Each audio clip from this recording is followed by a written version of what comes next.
அபிவிருத்தி திட்டங்களால் மக்களுக்கு ஏற்படும் பாதிப்புகள், அத்துமீறிய இந்திய படகுகளின் வருகை, பெண்கள் எதிர்நோக்கும் சவால் உள்ளிட்ட பல பிரச்சினைகள் தொடர்பில் இதன்போது கலந்துரையாடப்பட்டன.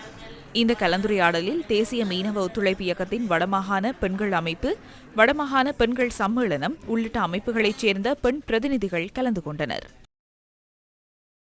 வடமாகாணம் என்ற ரீதியில பெண்கள் முகம் கொடுக்கின்ற பிரச்சனைகள் தொடர்பாக நாங்கள் இன்று ஆராய்வு செய்தோம். இன்னும் யுத்தம் முடிவடைந்தாலும் பெண்கள் காணிகள் இழக்கப்பட்டு வாழ்வாதாரங்கள் இழக்கப்பட்டு வாழ்ந்து கொண்டிருக்கின்றார்கள். அபிவிருத்தி என்னும் போர்வைக்குள்ள மக்களுக்கு பாதகமான திட்டங்கள் இன்றும் வகுக்கப்பட்டு வருகின்றது.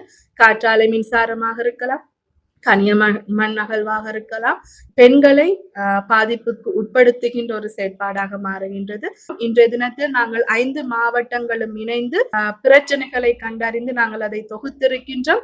அந்த தொகுக்கப்பட்ட அந்த அறிக்கையை வந்து மகளிர் அமைச்சோடு நாங்கள் இந்த அறிக்கையை கையளித்து அவருடன் கலந்துரையாட இருக்கின்றோம். அதே மாதிரி விசேடமாக இந்தியன் இழுவை மடி பிரச்சனை, அதே மாதிரி தடை செய்யப்பட்ட உபகரணங்கள் விசேடமாக இந்த இடத்தில் நாங்கள் குறிப்பிட வேண்டும். 2023ஆம் ஆண்டு இலங்கை அரசினால் மீனவ அமைச்சினால் உத்தேசிக்கப்பட்ட புதிய மீன்பிடி சட்டத்தை நாங்கள் மீனவ பெண்கள் அதே மாதிரி மீனவ சம்மேளனம் என்ற ரீதியில வன்மையாக கண்டிக்கின்றோம்.